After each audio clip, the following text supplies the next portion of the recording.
The titular Prince of Persia has been through a lot since his debut in 1989. I vividly recall playing the original for the first time and having to studiously figure out the jump mechanics, discovering a love of the platforming genre along the way. It was a tough game, and other Prince of Persia titles have followed in its footsteps. That includes the Rogue Prince of Persia, which does exactly what it says on the tin. It's a roguelike that uses the classic Prince formula, with a few refinements of its own, thanks to the studio Evil Empire, a steward of Dead Cells. Rogue Prince's combat is a triumph. I was enamored by Rogue Prince of Persia's combat from minute one. As you may expect, the prince has a lot of tricks up his sleeve. He's extremely mobile, for one, and can clamber around on structures in the background, which is a key element that adds a lot of depth to each arena, whether it's massive in size or a tiny room. It took a bit to get used to looking for background platforms, but it soon became second nature. Before long, you'll be flipping around on enemy heads and dazzling them with combos, weaving in quick dashes and platforming prowess as part of your repertoire. It's a lot of fun, and the randomization of weapons for each run doesn't hurt the game's depth in the slightest. Each weapon and item combination drastically alters your playstyle, and it's a blast to experiment with all of them to find the one you really click with. Each skirmish can be approached in a multitude of ways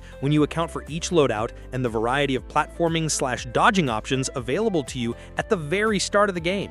I was particularly impressed with the medallion system, which are equipable relics that provide passive buffs. Some of them have a risk-reward element to them, with explicit negatives for bigger positives, and others make you wait to power them up later in the run fully. It feels empowering because you can make it really far in early runs without having to rely on RNG ending everything. Even tough bosses can be bested by quickly learning and dodging their attacks, which is exactly what I want to see out of a genre that often ends runs on a sour note through no fault of the player. Exploration can wear on you. Environments can make or break a roguelike game. Although I would hesitate to call any particular locale underwhelming, I do wish there were a little more variation in the game's level layouts. Heading into a new zone is exciting for the first time, but repeat runs can run the risk of being repetitive, especially if you have a similar seed in a subsequent run.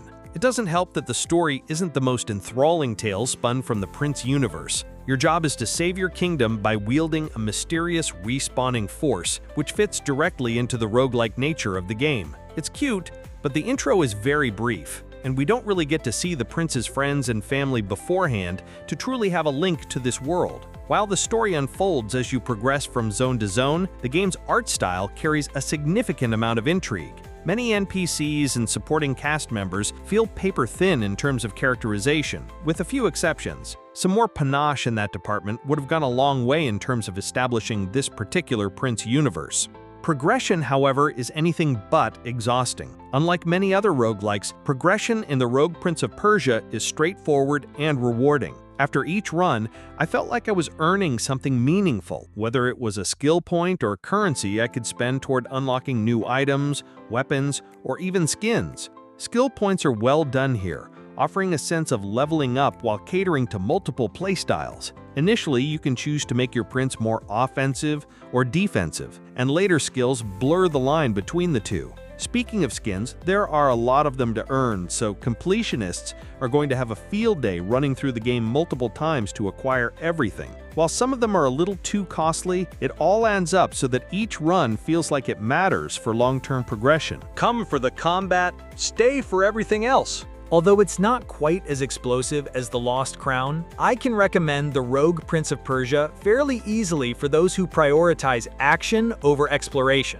While it doesn't have the legs that a lot of the more popular roguelikes do, it doesn't waste your time, and it's easily possible to clear a chunk of the game by mastering the basics. Even if you finish the Rogue Prince of Persia quickly, odds are you'll have a fun time if you remotely enjoy snappy action platformers. The game's inherent randomness is a lot more forgiving, and pure skill can go a long way.